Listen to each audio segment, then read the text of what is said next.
Let's go, folks. Time for the Gibby Show. How you doing, baseball fans? And welcome to another edition of the Gibby Show, presented by Miller Lite, the official beer of Major League Baseball and the Gibby Show. I'm John Arezzi. Joining me, as always, is the former two-time manager of the Toronto Blue Jays, a member of the 1986 World Champion New York Mets. He's the best-selling co-author of the memoir, Gibby, Tales of a Baseball Lifer, the narrator of that audiobook version as well. He's getting ready for Thanksgiving in San Antonio, Texas. He's the true baseball lifer, Gibby himself, John Gibbons. Gibby, how you doing this week? Johnny, good, man. Thanksgiving, man. We got a lot to be thankful for. I can't wait to eat. My wife's a tremendous cook, man, and she's going to put out a big meal, going to have family around. It's going to be pretty cool. What is the Thanksgiving like at the Gibby household? I mean, what type of food are you guys going to have? How big of a family gathering is it? Describe what's going to happen in San Antonio at the Gibby compound this week. Well, you know what? I grew up in a family where, my dad, he wasn't going to ever leave his house on Thanksgiving. Your family was going to come to him, A lot of times nowadays you go to different houses and stuff like that. But and we've done that plenty of times, but we're hosting it this year. My brother and his family, they live in town. My mother's here, and my wife Christy and her two boys are going to be here, and a couple of my kids. It's going to be a lot of fun. It's just it's just good to get together. This may be my favorite holiday, really is.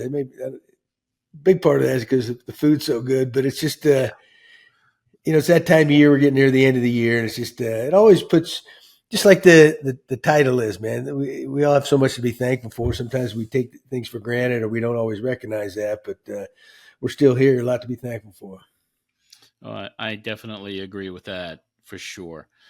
It was not a big week for the Toronto Blue Jays, but things will be heating up because we're just a couple of weeks away from the baseball winter meetings taking place in Nashville.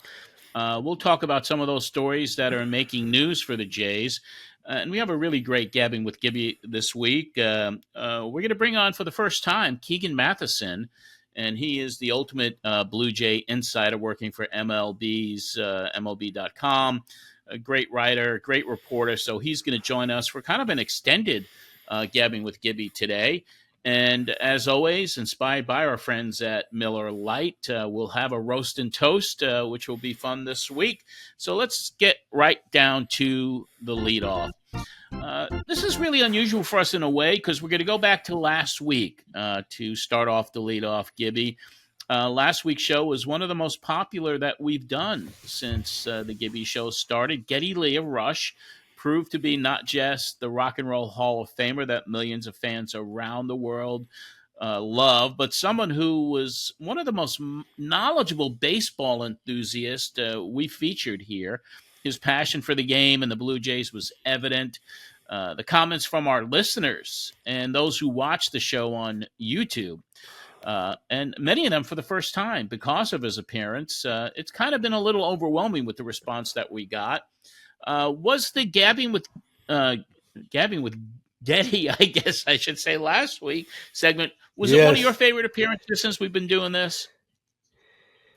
Oh yeah, he's one of the good guys, but a big part of it too.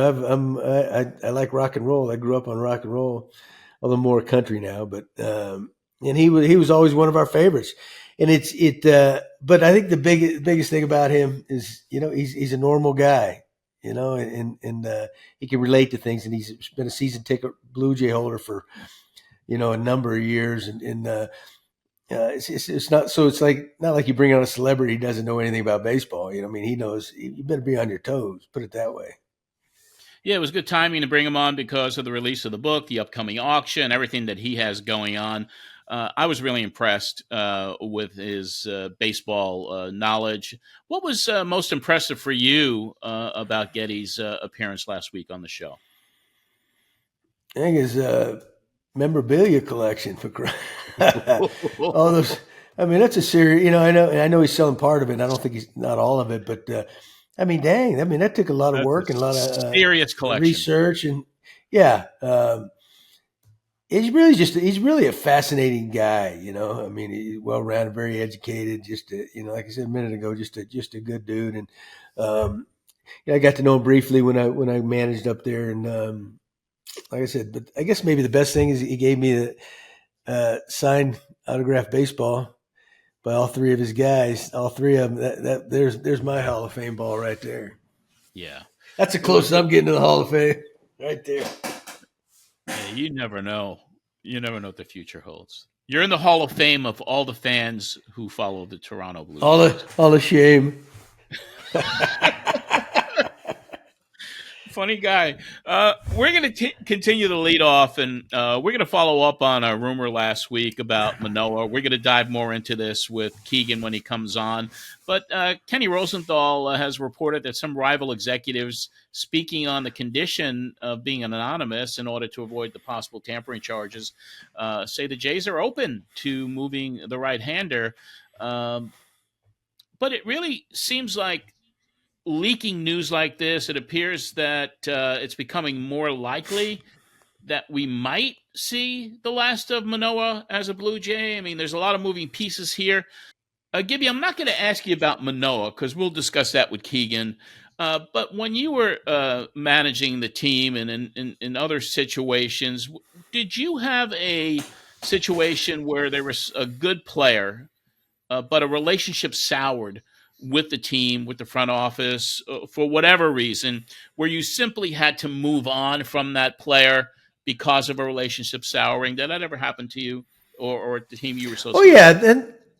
Yeah, Johnny, that's not uncommon. You know, guys wear out their welcome, or and some certain guys get to a certain salary level. The team wants to move them, and there's bickering back and forth and bitterness about how much you're going to get paid, and you get players they get to later the end of their career. They get a little bit older, and they're not what they used to be, and they that can be tough. That can make things tough, and they think, well, they deserve more, and they're not going to get it because the market says the opposite. Yeah, that's generally those kind of things happen when the team's not playing real well. But there's always isolated instances, certain guys, and it usually comes down to financial things. And with Manoah, it's still kind of a mystery to me. That obviously nobody really knows the whole story, or it wouldn't be a story at all. But how he went from the top, on top of the world, some of the issues he's battled with, and then not showing up in AAA, and then now he's even being talked about being traded because he's so young and he's really had so much success quickly. Very rarely do you ever see those guys even mention in a trade thing. It's like, well, let's get this guy back, and so who knows what the only people that know the true story are him and the Blue Jays. Yeah, that is absolutely true, and we'll get into that more with Keegan. But you are listening to the Gibby Show, presented by our friends at Miller Lite. And, of course, this week here in the States, it's Thanksgiving, and there'll be some cold Miller Lights in the cooler, in the fridge, getting ready to pop one open, because the tradition also is watching that football game, popping open the Miller Lite, and then enjoying it with your Thanksgiving meal. Oh, you know that. Hey, who's playing on Thanksgiving Day this year? Remember, it used to be always the Cowboys. The Detroit Lions. The Lions, yeah. The Lions play every Thanksgiving. Yeah, but it was always the Cowboys every year too, But yeah, it's a football day. It's a turkey day. It's a day of family, and of course, it's nothing goes better with all of that than a Miller Lite, because anytime is Miller time, and it is the official beer of Major League Baseball, and of course, the official beer of the Gibby Show. Corner booths, sticky floors, weekdays that feel like weekends. You never forget the way some things taste. Miller Lite, great taste, 90 calories. Tastes like Miller time. All right, Gibby, baseball winter meetings a couple of weeks away. We're right here in Nashville, Tennessee. The Jays are needing help on several fronts. So I'm going to ask you to put on your GM cap, if you wouldn't mind. Tell us the top three priorities for you to make the Jays a stronger contender in 2024 if you were in that driver's seat. Well, you know what, Johnny, they got a good team. You look at it, they've been in the playoffs last 3 out of 4 years, and 1 year they didn't make it. They did. I think they won 91 games. So they're right there. But people are getting frustrated with that. They want to because but they haven't been able to win a playoff game, right? It's almost kind of like the Leafs for the longest time until last year. We get in just about every year, but they didn't advance, And so if people know your team's good enough, but they want to win a championship, So clearly they're going to need some more offense. They're going to have a great pitcher staff again. They're going to a strong bullpen that play really good defense, and they got good hitters, but they're really missing a little bit of the thump, in that lineup. And that's a mystery to me too, because home runs were down, and haven't seen that ballpark for so long. Ball flies there, so it's kind of a mystery. So clearly, but that's an area they need to address. And there's some guys out there that some big boys, Ohtani, whether they can be in the running for but he that may be a little unrealistic. But you got Bellinger, who I think would be ideal. But there's going to be a lot of competition. Teoscar's still available to come back, and there's some spots, but I would also like to see him give Davis Schneider an everyday opportunity because he was so productive. If you look at how good he was when he came up, there wasn't like some kid comes up and limited bats just like me. You get a few hits and oh gosh, he was in there all the time. Was very very productive. So hopefully he gets a shot at that just to see what he can do. Biggio was so good. Really good. The Schneider approach was so good. He looked like a veteran who had been doing it for a long time. He had that air about him, and he had that professionalism. So I was really impressed with him. And you were saying Biggio as well. Yeah, he played really well at the end. His biggest strength though is versatility. He could play anywhere and fill in for guys. That may be what they were looking at. But I could see they could go second and third with those two. Depending on what if they get like a Bellinger or something like that, or Soler or Teoscar again. So, but clearly, they just need to beef up the offense some way because everything's healthy, man. They got a good team, and but they're looking to get over the hump, not just get there again. Yeah, you want to get into the playoffs, but you want to win.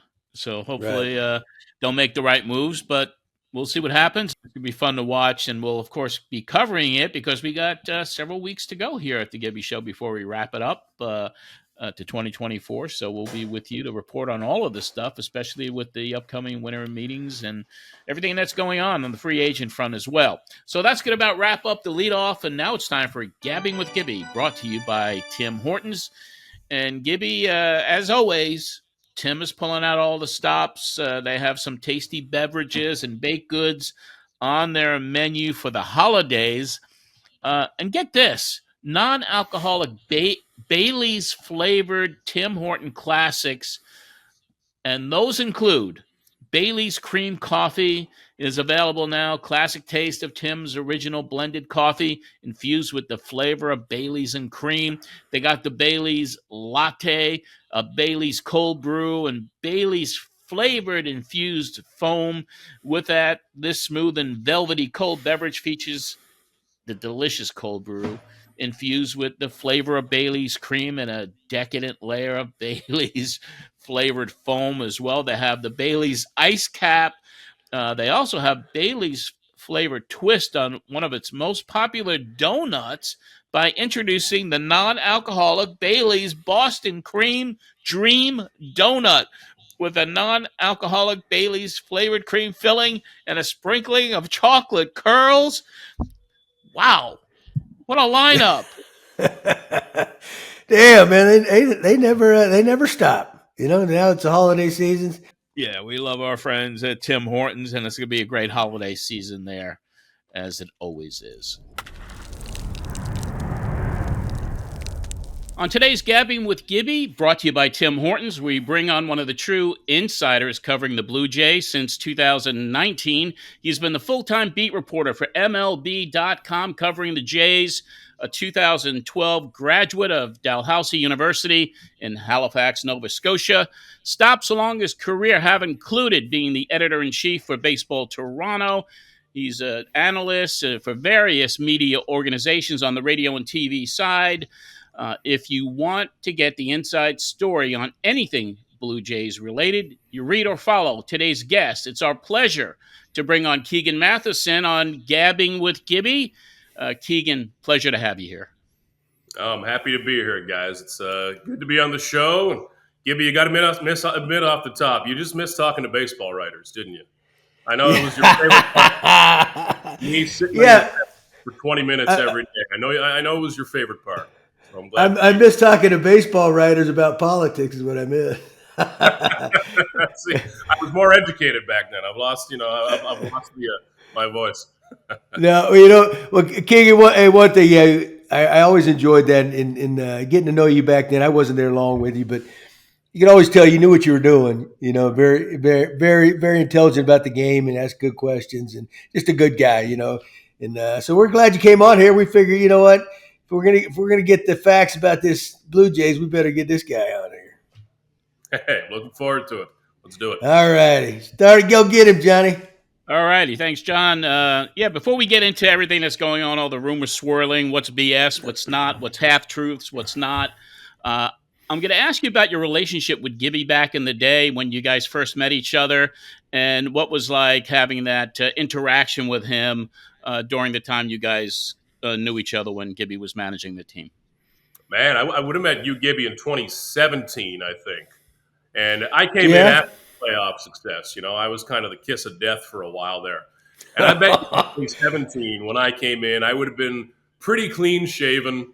I would have had my shirt tucked in, nervous. And I still remember, Gibby, this is a story that we still tell. Gregor Chisholm, who was with MLB.com, now he's with the Star. I still remember my first game that I covered. They had to razz me and get me some way. And there was a lot of the good old writers around. And Gregor gave me this assignment. He said, Keegs, you got to wait down on the field and ask Jose Bautista about hitting off the curveball machine. And I said, well, I don't know what that is, but sure, let me do that. And I stood and I waited. And you know how Jose would be out in the outfield shagging balls forever. And I was nervous as hell. It was my first day. And Jose ran by me and I said, Jose, can I have a minute of your time? He didn't even say yes. He just stopped and stared at me. And you know that stare. And this was 2017, Jose. He only had time for what he had time for. And I asked him about this, and I asked him about this, and he said, well, there's no way of knowing that. I'm not sure what you're talking about. Got back upstairs, realized there's no such thing as the curveball machine that Jose was hitting off of. So I love getting razzed in those early years. I would have covered it for those couple years with you, Gibby. I remember vividly. I've got one memory I'll share before we get into it. And I remember this, Gibby, every year when we're at Fenway. And this would have been maybe your last year there. I was covering a game on the road. And you had gotten an early trip to the office that day. I know that's so rare for you, but I think you'd gotten ejected from that game. And I remember going into the office after that game in Fenway Park, for people listening to us. The visitors' clubhouse at Fenway Park, it ain't good. It is small. It's like you're at a hockey rink in some crappy little dressing room. It's got its own charm, like Fenway. And I think we walked in, Gibby, and you had a nice 7-Eleven or some sort of cup with a nice red wine on the go. And I remember this because I had never been so hungover covering a baseball game. We had a good night out the night before, and it must have been 1,000 degrees in that office. And I remember to this day, Gibby, when I go into that office in the middle of the summer, my knees start to shake, and I think, oh my God, I can smell it again. But no, we had a couple of good years around those teams. Those were transitioning from one to the other, but man, we had some fun. Don't think we ever came to blows. We'll see, but no. Hey, you didn't get some wine when you came in that office that day. I didn't pour you any, did I? Make sure because you. Oh no, I would have jumped out of my skin that day. But. Now, Keegan, you were always one of the good ones, man. And you know what? And there's really the Toronto media are good people. I had fun with them. I liked them all, and of course, you never agree on everything. You're not supposed to, right? And some guys or gals naturally ask better questions than others. I mean, that's just kind of the way it works, And but you could tell you were always on the ball, And of course, we weren't there together long, but I'm happy for your success. You get the stories right. You get it's like people trust you up there. You could tell, and that's a big part of this. That because there's a lot of BS that gets thrown around, man. You got that figured out now that they dangle things here, and everybody goes, that ain't true. But you decipher it out pretty good. That's the key part. I tell whenever there's a new coach or a new player, especially comes in, I'll tell them, man, I don't bat 1,000. God, with you, with Charlie Pryor, with Schneids now, I must ask you 1,000 questions a season. It's pregame and postgame every single day, spring training included, which is when there's really nothing to talk about. That's got to be 1,000 a year. I'm not putting every ball in play, but I also tell the guys that I'm not trying to screw you, because if I screw you, that becomes a story, and I've got to do more work, and I'm not looking to do that either. The simpler, the better for me. Hey, you got this figured out, man. That's Good right. for you. Took a minute. It is tough. It's tough being a reporter and I think where people lose sight of it, the guys on, whether the coaches or the players, they lose sight sometimes that, you guys have a job to do too. Yeah. You're not just there bugging people or irritating people or trying to cause problems. You got a job to do because you're promoting the team, and the fan. This is what makes people. This is why baseball is so lucrative now, right? The media coverage, the TV, everything. So without you guys, everybody's not doing as well as they are. But sometimes, that gets lost in all this, because nobody likes to talk. They have a bad game or they think somebody's sticking it to them. And that's very rarely is that the case. Yeah, and it's changed over the years too. You see guys coming into the league now, they're very prepared for media. I've even noticed in my 7-8 years, guys know how this works. They're getting media training. They're in front of media when they're very young. But you said it. There's games where I'm asking the starting pitcher, hey, why did you suck today? I don't want to do that. It's part of my job, and especially, Gibby, that when we're on the road, especially. I think having people on the road covering the team is so important. So important. And over the years, there's been, 6 of us on the road, 5 of us, 4 of us. A lot of the times this year, it's 2 of us, me and one other person, but that leaves you in the spot where if somebody sucks, you got to be the guy who asks them why they did, right? And I try to say to them too, hey, you think my story sucks the next day, you come tell me, because Lord knows I'm not going to hit everyone, but it's important to do. And I think the good ones, they understand that. They understand 2 things. Number 1, it's our job to do that. And number 2, we don't love doing it because we're making $20 million. We're exactly. That's what I was just going to say. You guys have a bad day. You're not still collecting that $20 million like that dude that coughed one up on the mound. He might be. Not quite. Yeah, we're more in the $15 million range. We're hanging on.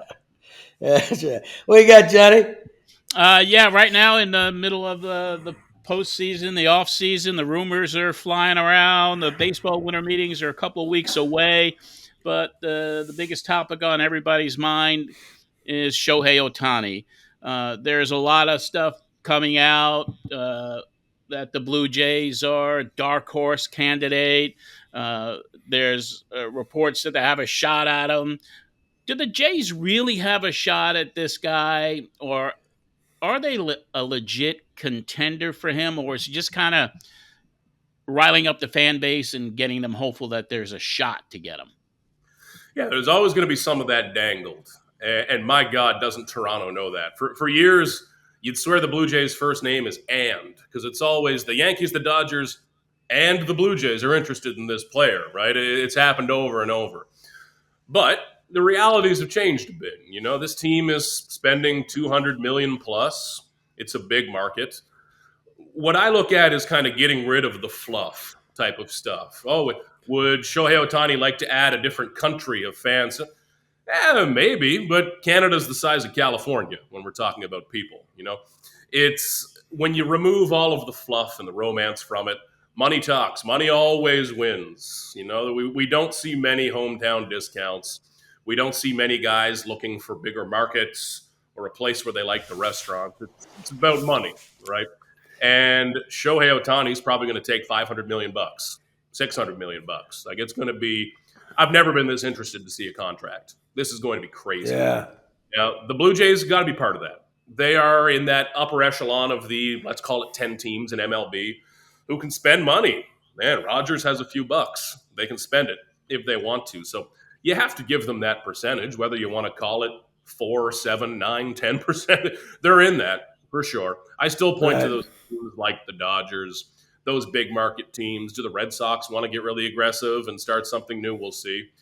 So they'll be part of it. But baseball, how we report baseball transactions is interesting to me. I'm a big NFL football fan, big NBA basketball fan. In those sports, we don't do as much of this tiptoe reporting. People are talking to this guy. We're not hearing, LeBron James likes the restaurants in Boston. Maybe he'll be there. Stuff gets reported when it happens in those sports. And I think I would prefer that, frankly. But in baseball, we always, and especially with a guy like Ohtani, you'll see it, I'm sure, with Bellinger, with some of these pitchers, there is going to be 100 stages to reporting this.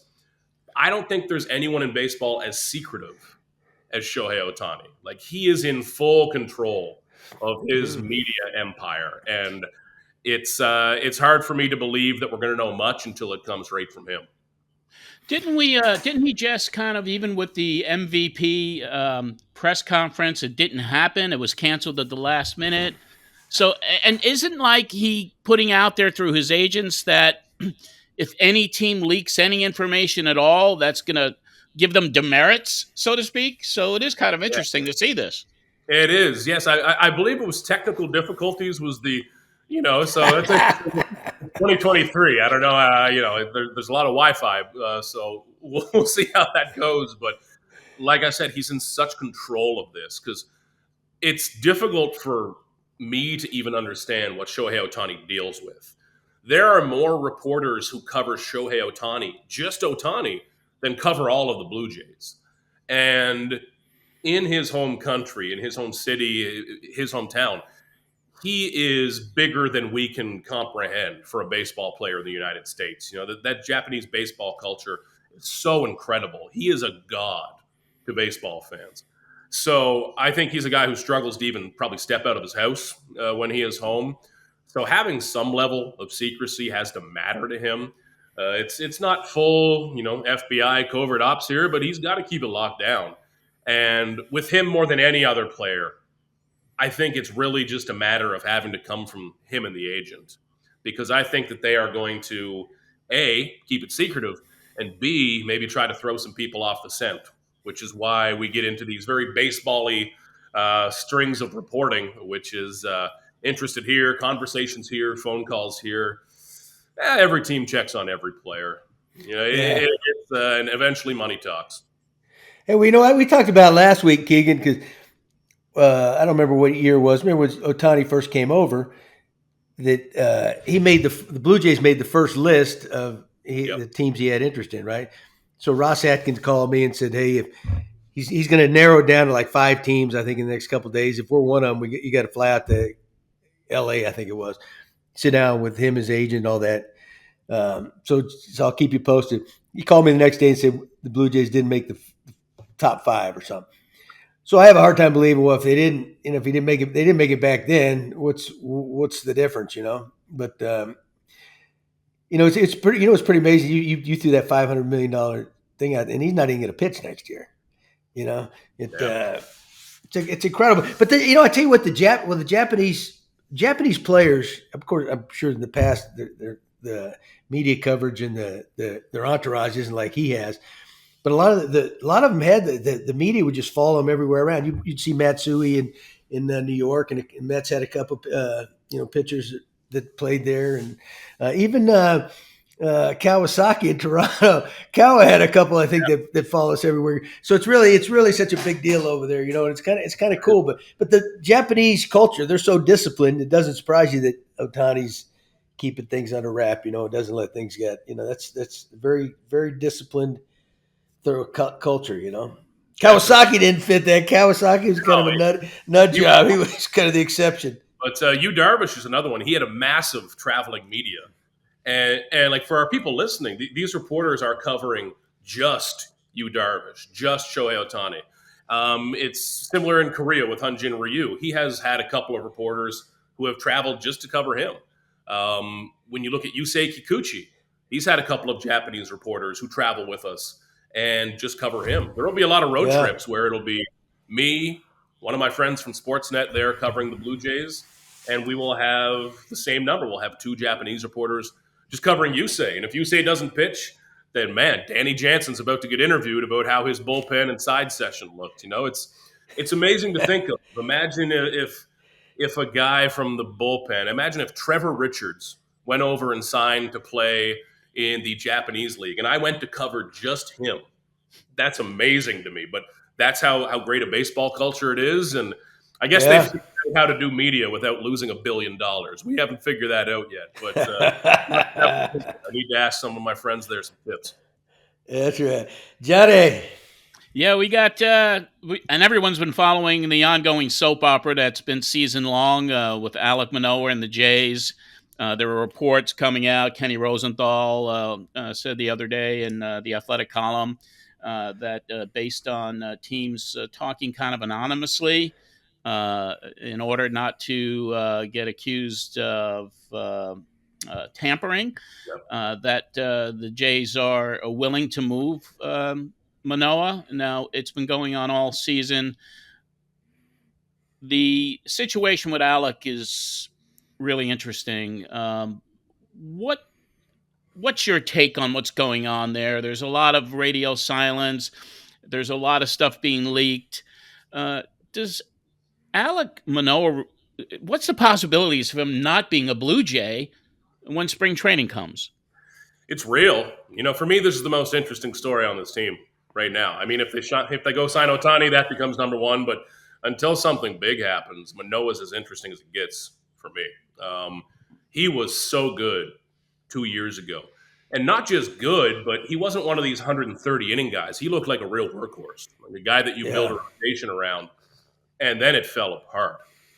So where we're at right now is that I want to hear a lot more from Manoah and his side of this. There's been a few times where I've intentionally not written stuff or not reported stuff because I think it's pretty clear to anyone watching this and any fans who have given this a little bit of critical thought that we're getting a lot of this from one side and not a lot of it from the other side. And we haven't gotten a lot from Alek's side in this.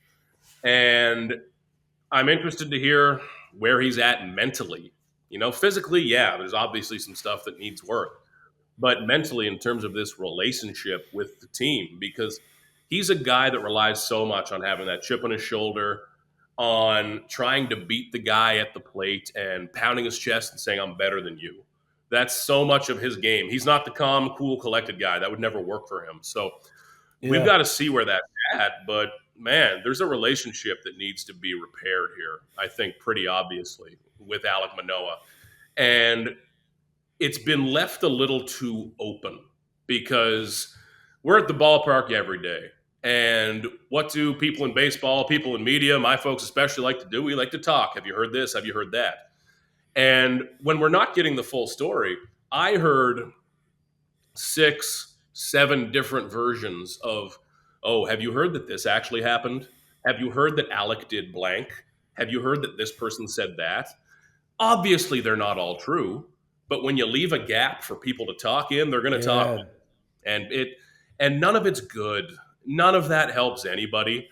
So maybe everybody joins hands and sings Kumbaya and everyone's happy in February. But, man, it still would not surprise me to see a move. I know that the value is not at the highest. I get that. But when a relationship is not in a good place, sometimes those fresh starts are beneficial. So he is the thing I'm most interested in. Day one of spring training, getting to a feel for where he's at and where the team thinks he is. But what a big variable that is, though. If he's going to be on this team, the Blue Jays need him to pitch because they don't have that depth there. Yeah. Well, do you think it was? You think it was something mental or something physical? Originally, the reason he struggled. I think he made that big jump in innings. Yeah, almost 100 innings he wasn't. And part of the problem with all that is how they baby these guys in the minor leagues now. Yep. So they get to the big leagues and it's and now more's required, right? Mm-hmm. The team needed him in the playoffs, but it's like, but then you hear maybe there's a fracture there or in the thing. What was it? Is it a mental thing? And then he went to Buffalo, didn't show up or something. I don't even know. Yeah, it kind of dripped out. Even when Kevin Gausman was talking the other day, guys, when he was getting his Cy Young third place finish. on MLB Network, the guys asked Gosman about Manoah. And he made it. It was just a few words, but it kind of pulled back the curtain a bit, where he said, Manoah was dealing with a shoulder thing. He was in a rush to get ready for the season. I don't know if he was all the way there. Okay, well, that part of it we haven't really heard before, And it's not Gosman sharing a big secret. It's stuff the players know that we don't, and that's all right. But another one, Gibby, I remember it was in Tampa, back when Manoah was starting to spiral, and you were seeing his kind of demeanor change a bit. And he had a quote where he said, normally I'm thinking about throwing a strike. Now I'm thinking about not throwing a ball. And that's boom. That's what it all happened to me. And I said, okay, that's what's happening. Because up until that point, he had been defiant. I'm still Alek Manoah. It's going to work out. He's got that great, like how Muhammad Ali would have those great quotes ready. You could tell some of them were pre-scripted, but whatever. He would always have that zinger for you. And those were starting to go away. You were starting to see a guy dealing with his own reality. And when he said that, I remember just standing there thinking, okay, that's what it is. Bingo. That's what it is. Yeah, there is confidence, yeah. Absolutely. Yeah, he's still such a young kid, and he's a likable, lovable kid that you root for, because he's not. You look at him, he's not your typical professional athlete, right? He's a big old bear, Yeah. And he's accomplished so much so fast. It's not like he's average Joe out there where you kind of it's just a flash in the pan. No, he was on top of the world, and so you really that's what makes it so difficult, for both him and the Blue Jays, Oh yeah, and you get used to it too. We'll I mean, I try to think of that when I was 23, 24. If you had made me the coolest athlete in the city, I would have been an idiot. I would have made mistakes. I would have let that go to my head easy, So he's used to documentaries being made about him. He's used to being on those commercials now and getting accolades. And when that goes away really quickly, man, that's tough, especially for a guy who was probably the best player in high school. He was great in college, great in the minor leagues. And you've seen it before, Gibby, where a guy comes up and they're dealing with failure at the big league level for the first time. And all of a sudden, instead of trying to adjust against some 19-year-old, you're trying to adjust against Garrett Cole or Mike Trout. You're going to lose every time. Yeah. Yeah. It'd be different, though, if he was like a jerk, but he's a good dude. He's a likable guy that people, and he's, so, all right, we'll keep our fingers crossed. Hey. Exactly. Tim's new non-alcoholic Bailey's flavored holiday menu. Enjoy the classic taste of the holidays anytime with a creamy Bailey's flavored latte. Celebrate the season with the taste of the holidays with Tim's new non-alcoholic Bailey's flavored holiday menu. Talking about tenuous relationships, of course, all the controversy around John Schneider's removal of Jose Barrios in Game 2 of the Wild Card Series, the press conferences by Ross Atkins and later by Mark Shapiro, all of which have been covered extensively. For a beat reporter like yourself, give us your assessment on what it was like covering all of this, and then I have a follow-up question as well. Yeah, that was interesting. And I for the first one, the Ross Atkins press conference, I was still covering the ALDS for us. So I was in the press box in Baltimore listening in while we had some other reporters there. And 10 seconds in, I'm thinking, oh my God, they didn't waste any time, right? And Gibby, I'm sure those pressers just make you miss, all of the collaboration and those big words, but it happened fast. I tell you, it went right into, that was John Schneider's decision.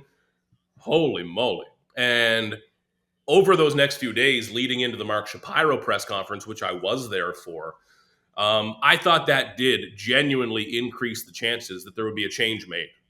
And that was my first question at Mark Shapiro's press conference was that, hey, we asked Ross about John Schneider. I've got to ask you about Ross. Does he have a job next year? Is he your guy? And he said, yes. Track record speaks for itself. We're going to run it back. But there's clearly some contentiousness to all of that. And collaboration is a wonderful thing. I've said on a couple radio shows, I wish I could have 10 names on the top of my story. Because when it's a good story, I'd say, yeah, that was me. When it's a bad story, I'd say, it was the other 9. It can be a flexible word, maybe let's call it that. But I think that Shapiro, who is, certain executives are good at singing that song and dancing that dance. It's a real talent that I admire. Shapiro can be good at that when he is on that podium. And he got to what that problem is, which is communication, is the players knowing what's going on out there. Because for me, guys, standing in that clubhouse after the loss in Minneapolis, and that's always the 20 most interesting minutes of my year, standing in that clubhouse after the last loss of the season, because you've got veterans like a Brandon Belt in the corner. He doesn't know if this is the last time he's going to be in this room.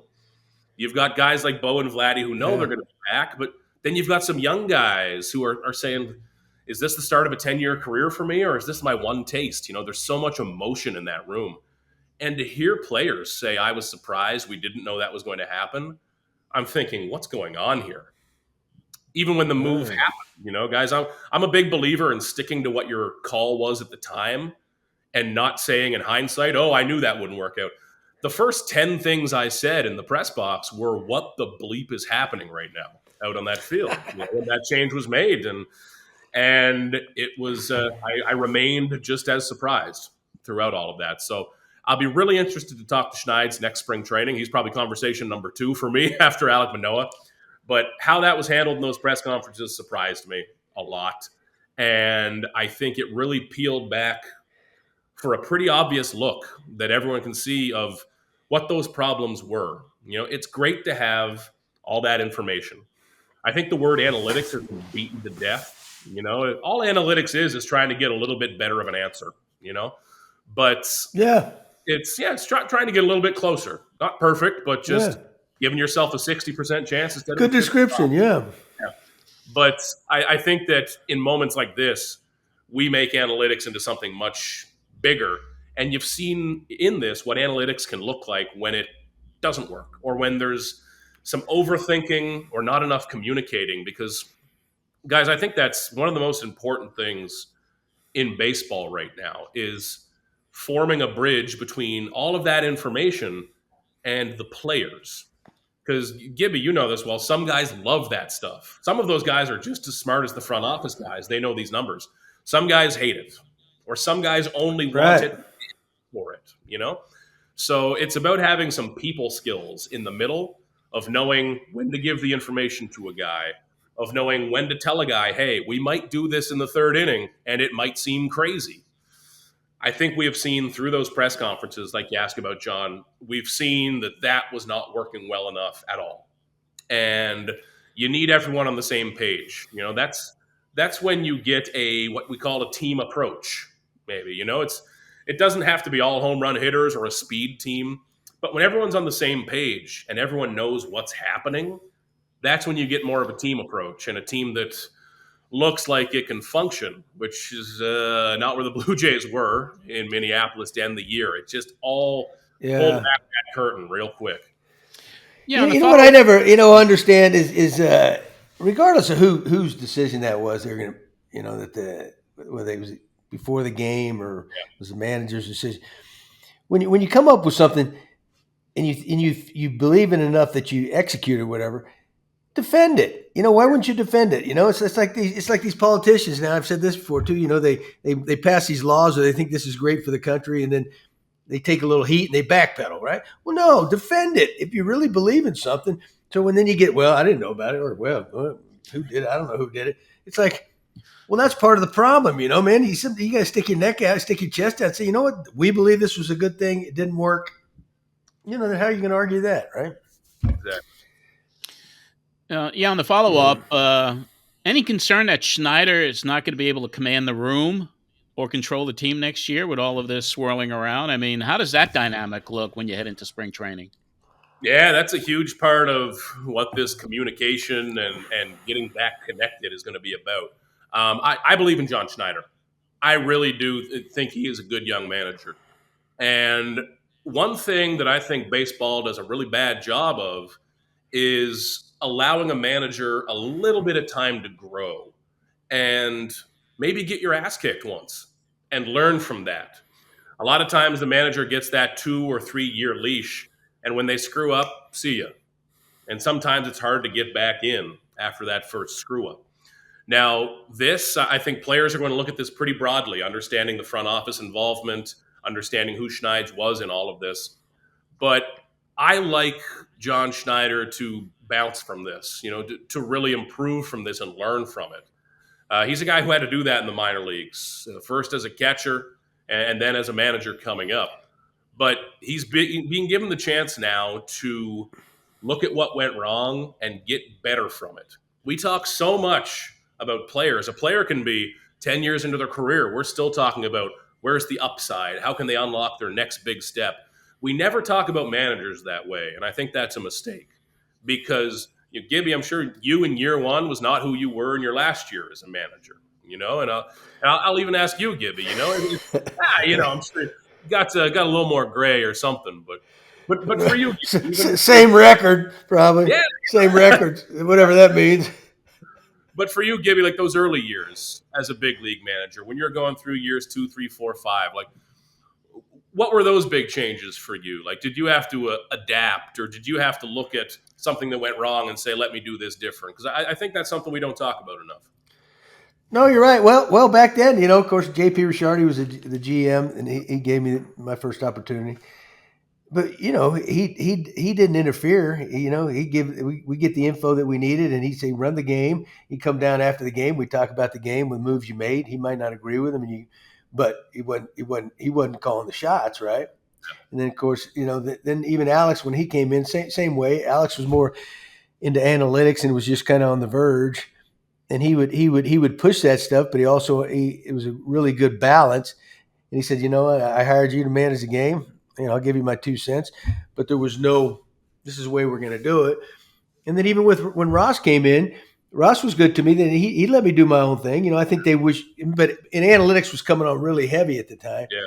I think they wished that I had, bought into that a little bit more, or would have used that more, but they never meddled or interfered, and very rarely even talked about the game, the moves I made. So that but obviously I was on my way out anyway. That was just a foregone conclusion eventually anyway. But so the game's different now, and it's almost like it's hard to get a job as a manager without the understanding, hey, there's a lot of stuff's going to be coming down from up top, and you got to execute it. Otherwise, we'll find somebody that can, and that's why a lot of guys that are doing now don't have a lot of experience necessarily in the minor leagues, right. Years doing it, and it's and we even talked about in the show a couple of weeks ago, the Padres new AAA manager has never coached, and he never even played the game.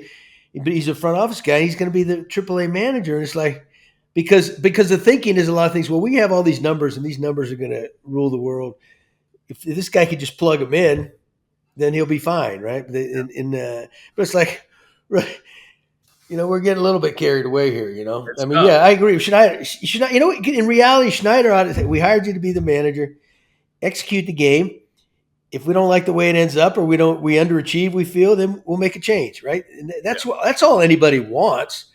It's hard to be the balancing act, the guy in the middle, and then having to explain everything when you're really not calling the shots. It's hard to defend things if you're not actually making all the decisions, But people got to remember too, when we talk about analytics, it's not like somebody's in the front office or up in the suites calling down, hey, get so and so going, because no, that doesn't happen. But you kind of lay out Yeah. You lay out a game plan and you execute the way, but there is a lot of inside pressure these days, Yeah, and it's so much about managing people, So for Schneids, I think the vets really respect him because they see a guy who's come up and really paid his dues as a catcher for a long time, every level of minors.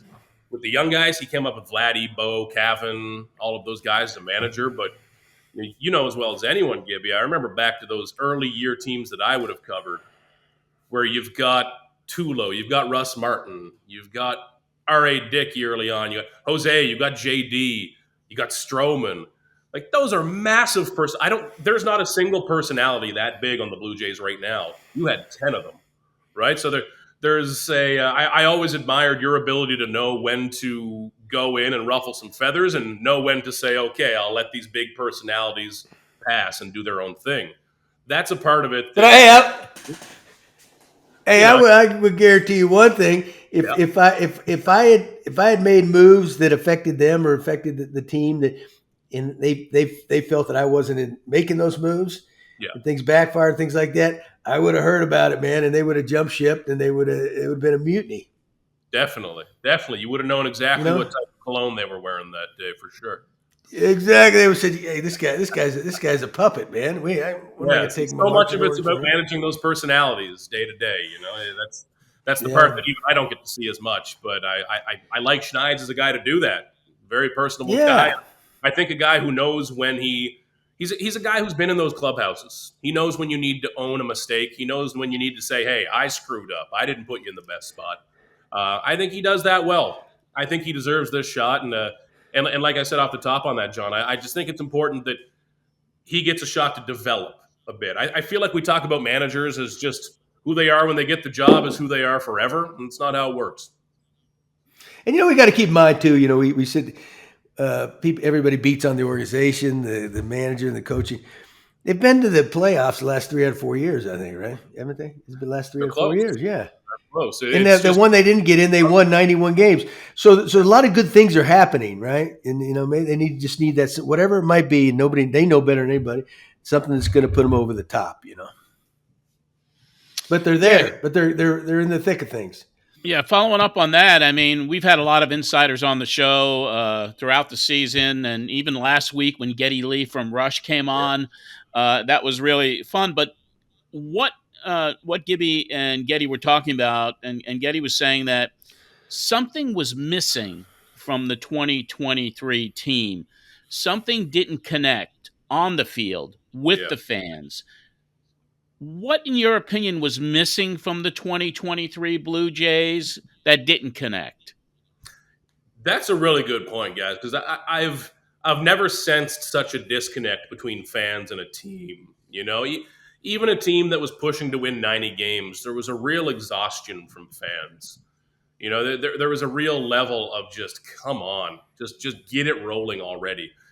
And I think because you had so many players who were underperforming and so many games that were close. Even when the Blue Jays would win, it was a 2-1 game. They should have won 12-1. Yeah, a lot of frustration built up from that. And this team did not grab the fan base like past teams have. I think back to 15 and 16, so many of those personalities. And maybe those personalities are something that is missing from this team. Gibby, back on those 15 and 16 teams, if there was a bench-clearing brawl, you were betting on the Blue Jays. No problem. With those guys running out of that dugout. Yeah. We knew there was going to be some tension. Oh, yeah. Absolutely. Yeah. And there wasn't as much of that with this iteration of the team. And it's a delicate balance of how much edge do you want to add to a team. I feel like I'm turning into a hockey guy saying you need to add a fourth-line fighter or something. You don't need to go overboard here, but is there enough of that edge on this team? Is that something that's missing, something that would really make it connect more? Because this year's team lost a lot of that energy, that kind of dancing in the dugout, Teoscar and Lourdes energy from the past years, and it didn't really have that edge on top of it. So you felt that disconnect, and it was real. You could really sense that. And the frustration from the style of play. Because if you're going to play pitching and defense and it works, it can look beautiful. But it's not the most exciting brand of baseball for a casual fan. So a hardcore fan might really love it. Your buddy going to the game to have 6 beer and watch the game, he's not going to be excited by strong defense. Yeah, but what's the bottom line? You win. You win and you get in the postseason, and they continue to do it. I'm just glad you didn't say that it's got to be the home run jacket. Were you thinking that? You know what? I'll avoid that. I think they can make it without that. All right, Johnny. What else you got? We got before we let him wrap it up, man. He's a busy man. He's got to go. He's got to go scour that internet, man, for baseball.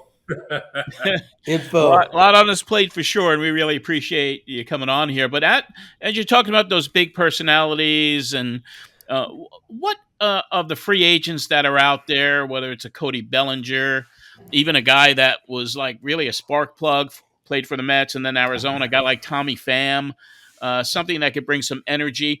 Out of all the free agents that are out there right now, or even possible trade candidates, what do you think the Blue Jays should bring in personality-wise, talent-wise? Who are their best chances to bring onto this team for 2024? When you look at someone like Bellinger, he makes so much sense for this roster, right? It's hard to find a better fit. Maybe somebody like a Rhys Hoskins, a guy that brings some power to this lineup. Looking around, yeah, you're going to add some defense. You're going to add some contact. But this lineup needs power. Number one, they just need power, period. They need to be a better home run team. Entering the year, I thought they should be a top 5 home run team. As the year went on, I was not buying this whole thing where it was, no, we're not going to be for power. It's contact and speed. No. Just because the power bats are underperforming, you don't get to rebrand the expectations. This team should have hit for way more power. They will, I think, naturally from Vladdy and Bo. But the beauty of power is that you can screw up a couple of times and then hit a home run and everyone forgets about it. Guaranteed runs. Exactly. But if you're playing that pitching and defense game and trying to win 3-2, if you screw up, you lose. You've got to play a really perfect, clean game. The Rays did that for a lot of years. They were always the team that did not blink first. But if you're the Blue Jays, adding some more power can steal you a few wins. The Blue Jays didn't steal many wins this year. That would be such a difference. Because this team, I think we've learned the last couple of years, they need to make a run at the division. This wild card where you're getting 3 games at the most, it's not working. It hasn't worked lately. So how can you add more power to this lineup while still being a strong defensive team? Some of that will be internal. A big run at Bellinger would be bold. Maybe something more towards the middle where they're adding a bench bat first base type, a Rhys Hoskins type, something like that where you're adding some real pop. I know there's others out there like a Soler, others who are like a Teoscar, who's also on the market, but guys who can get some of that pop back because the Blue Jays had a big rebound. They swung this way, and I think it's clear they swung too far. So they need to get back to that middle. I think power is such an important part of it because that allows... Hey, that stadium, though, man, that ball used to fly out of that place. It did, and then they put in those fancy walls, which is not exactly helped. I'll have to bring up the numbers on it once we run it at the end of this year. You know, it was supposed to help out defense and pitching and knock down a few home runs. You know, those classics that Vladdy always has, those frozen ropes that just barely clear the wall. Some of those get knocked down, but man, oh man, they need to find some pop somewhere. But the dimensions are pretty much the same, right? Some of the walls have moved in, but gotten a lot higher. So you've got to hit kind of the skyscraper home run instead of lining it over the wall. It's got a bit of a different type, some weird bounces. And it worked with guys like Varsho and Kiermaier in center field. That's as good an outfield defense as you're going to see in Toronto for a long time. But the home run's just not working. It has to come back, man. They're too good, you know. So we'll see. Well, all right. Well, listen, King. Hey, we sure do appreciate you coming on, taking some time off. Now, you, what's next? Winter meetings, or what do you got? Spring training? What's next?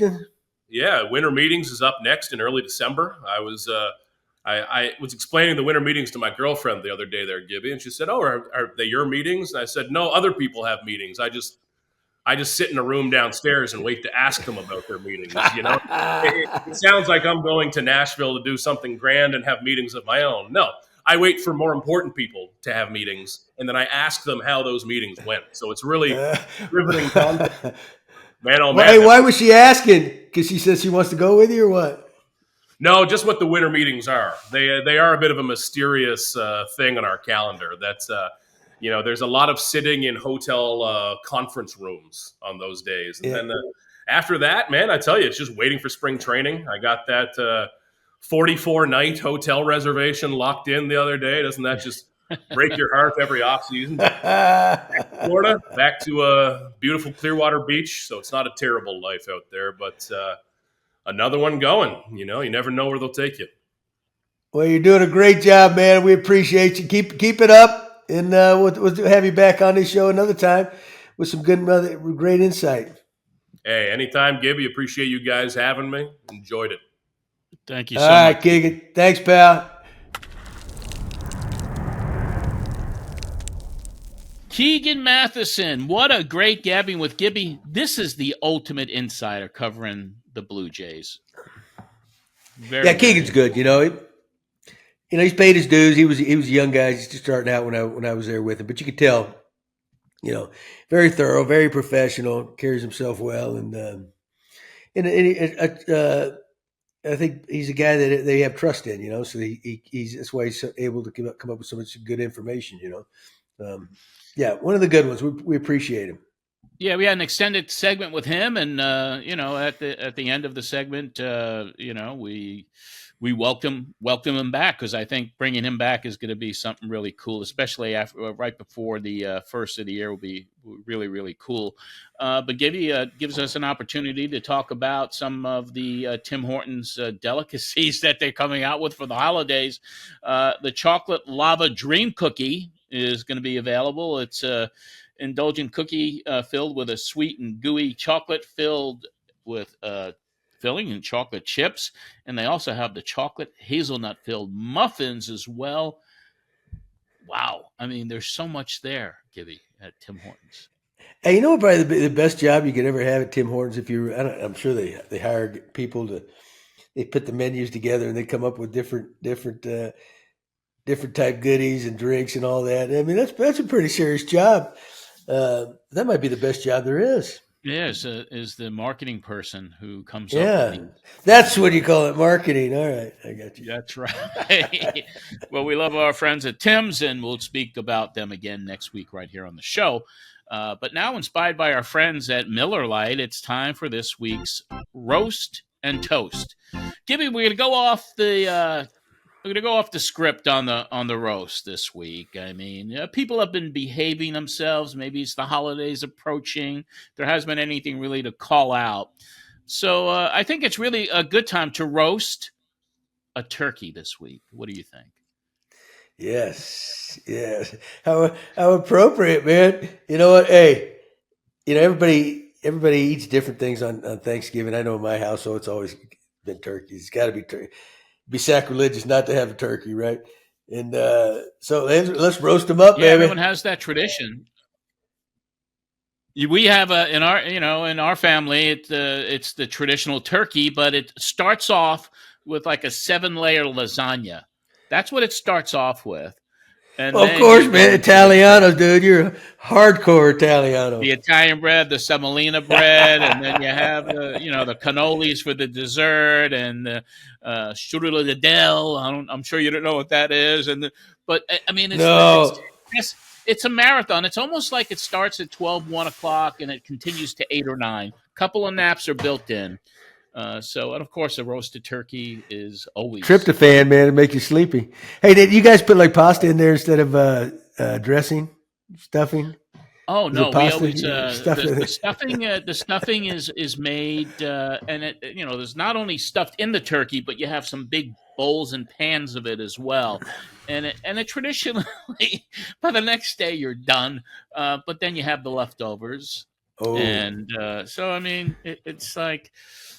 I'm glad enjoy, man. 4 miles a day, just so I'm gearing up for hopefully losing some weight when I'm done. Hey, we'll enjoy it, and we apologize, turkeys, but we're roasting you. Poor turkeys. We have a really great toast of the week. Of course, the 2023 MLB season. This is the time of year where they announce all of the major award winners, and that has now been done. So each league has chosen the following for their prestigious awards in the following categories. The MLB Managers of the Year. In the American League, Brandon Hyde of the Baltimore Orioles, surprising Baltimore Orioles.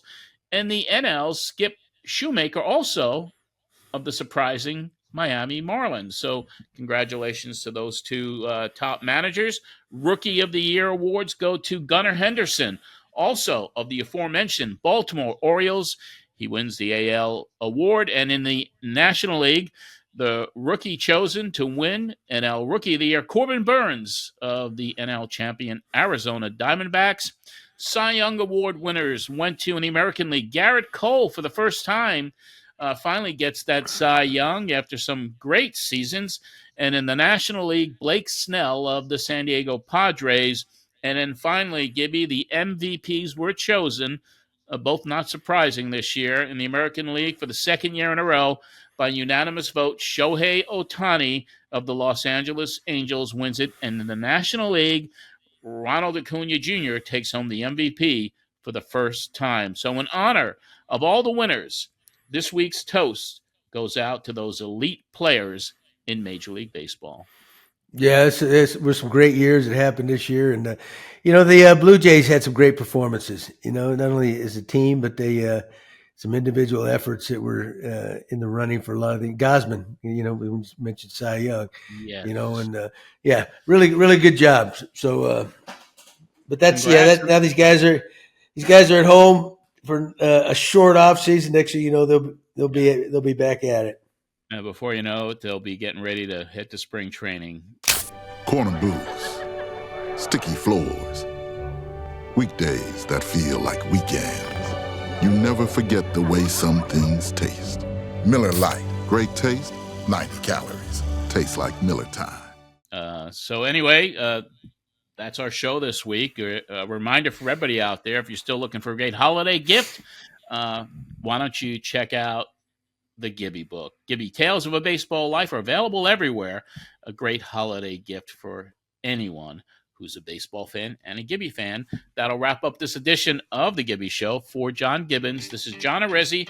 We'll be back next week to talk more postseason baseball with you right here at The Gibby Show.